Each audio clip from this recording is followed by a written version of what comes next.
Hey you. Psst. Yeah, you. You looking for some rules? I got some grade A stuff here. No, not the regular kind of stuff. No, I got indie publisher. I got Kickstarter. Oh yeah, I got mainstream. You want to follow the dragon? Yeah, step into my dungeon. We've got cookies. How do you introduce someone to TRPGs? No, please, not like that. Like this.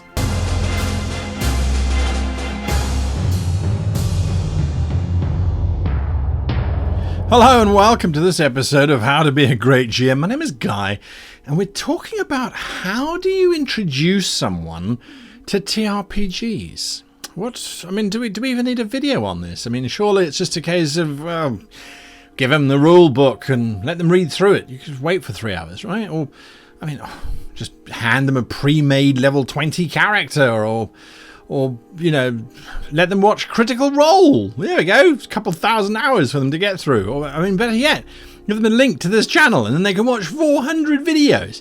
No, please don't do that on all accounts. Unless you are really special, it is unlikely that you like TRPGs because of the learning curve. So what gets us into RPGs? Well, as far as I'm concerned, it's the ability to do as we please in a fantastic space. But how do you tell someone about it?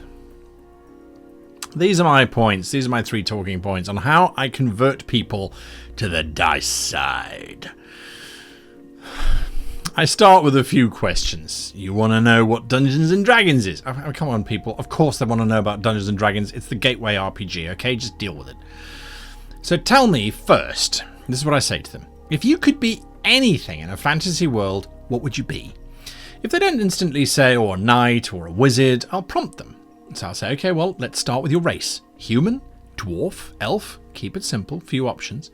When they answer, then ask them, and what does your human dwarf elf thing do? Is it a he? Is it a she? Is it a they? Are they a fighter? Are they a wizard or a thief? A paladin? Once they've made their choices, we don't care about values at this point, right? So once they've made their choices, okay, what's your character's name? Again, prompt if you need to. If they don't immediately come up with a name. Use an easy method like, your actual name is Jean. Okay, well, let's talk. What about June for your character's name? Or Jin? Let's swap some vowels. You know the trick. Once you're there, you're ready to begin. And so you say to the newbie, your character, Sir Jin, has been tasked with finding the missing wizard. He was last seen near the Oldwood Forest. You stand on the road that will lead you to the Oldwood. Before you, however, is a fork in the road. One leads left, the other right. A weathered, battered sign says, left, Oldwood, 10 miles, and right, Oldwood, 3 miles. The path to the right, however, seems a little overgrown and not well travelled. What do you do? That's how you set it. You set the scene, and now you have your player making a choice based on typical TRPG challenges, right? Is it left or right? So keeping the choices binary to begin with also makes the most sense. If you bombard them with thousands of choices and you can say, you can do whatever you want to do, they're not going to know what they're going to do. They have no reference, right? So you need to give them little steps. Now, once they've chosen their path, left or right, it doesn't matter. They come across a peasant. The peasant gives them advice and warning and a little bit of foreshadowing. The path ahead, it's dangerous. A troll lives under the bridge and he charges money for anyone who wants to cross his bridge. It's important to introduce your newbie to the idea of NPC interaction and dialogue, and that should be accurate information. When they arrive at the bridge is broken and the troll stands glaring at it. This could be a combat. The troll is easy to kill, but it could also be spoken to if the player's smart. So at first the troll's aggressive.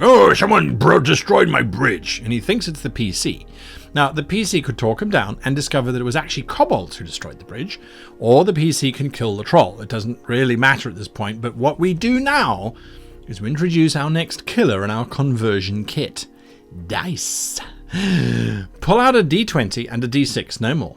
Newbies like D6s because they're familiar with them. They know what they are. And a D20 will be a novelty. So, oh, what the hell's this thing, right? Let them choose one of the, let them choose their own from your collection. If you have a collection, of course you've got a collection. I mean, who doesn't have a collection? All right, so let them choose it. And then, of course, they can attack the troll or they can try and talk to the troll, and it doesn't matter. Stop at this point. Then say to them, this is how the game resolves these kinds of situations. Your character has a sword and some other skills. Don't worry about what they are, but for now, just remember that when you make an attack, you roll a d20 and you add 2. You're a new warrior, so your sword skill isn't great just yet. It's in time, you might learn to use it better. Maybe when you kill a troll, you'll learn how to do it better. When the troll tries to hit, he's rolling a d20 as well, but he's adding 4. He's really tough. Now, you're going first, so you roll. Play it out, right? The PC rolls, and whatever they get, describe it dramatically. If they hit or if they fail, the troll should be easy to hit. You plunge your sword forward, slipping past his massive hairy arms. Your blade cuts deep into his pale flesh. Ah! You've hit him. Now you need to deal damage. Roll that d6 and add 2. Now, remember again, it's because you're not a skilled warrior. Maybe you will be after this combat. The newbie then rolls, describe the troll taking damage, then you let the troll roll and backwards and forwards. And now, when you're rolling, keep that secret. Don't reveal it yet. Talk to the player. Now, you've got armor, and armor gives you defense. So when the troll is going to try and hit you, he needs to roll above your defense, above your armor value. And your armor value is 16. I mean, whatever, it doesn't matter. Then you reveal the dice. Ta-da! Play it out, make it dramatic. Once the troll is dead, or the moment the PC takes damage, describe the idea of health. It's a value, and if it reaches 0, you die. So show them there's consequences. Let them win the combat or social engagement, whatever, and then tell them that their sword skill has increased by 1. It's now +3. They're getting better as a warrior. So then they cross the bridge and they meet, the apprentice, the wizard's apprentice. He's an NPC and he's going to join your newbie as a guide. Explain the idea of working as a team, of playing as a group, and all the wonderful things that come with it. He's a guide for the PC, so the PC should talk to him, right? And then, once you've been going for a while, stop and just say why you like role-playing. Figure this out, by the way, before you start trying to convert other people. Now, why do you like role-playing? I mean, is it because you like storytelling? Is it because you like being part of a team? Is it the problem-solving? Is it defeating the monsters? Whatever it is, I mean, just whatever you do, don't give new players the rules. Don't bombard them with heavy concepts. This chains with that, and this, and that, and that.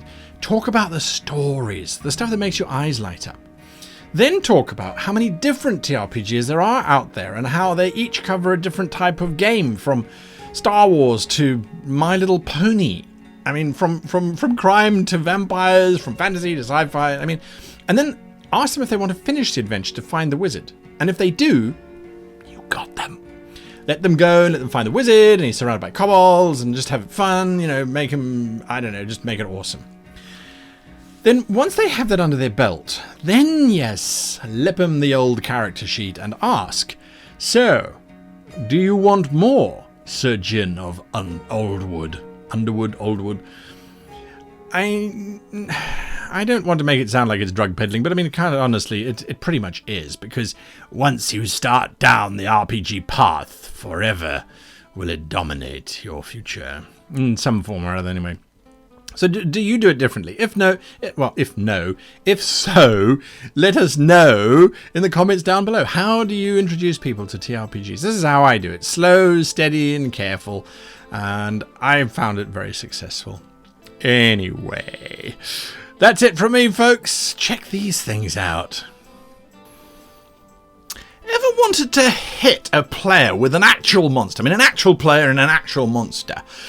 Well, now you can, thanks to RPG Squeeze 2 series, this week's sponsor coming from Creature Curator. Now, these adorable little soft squeezy collectibles are great for relieving stress, and they are soft enough that you can throw them with impunity at your players. Now, they're on Kickstarter. They've been on for about a week now.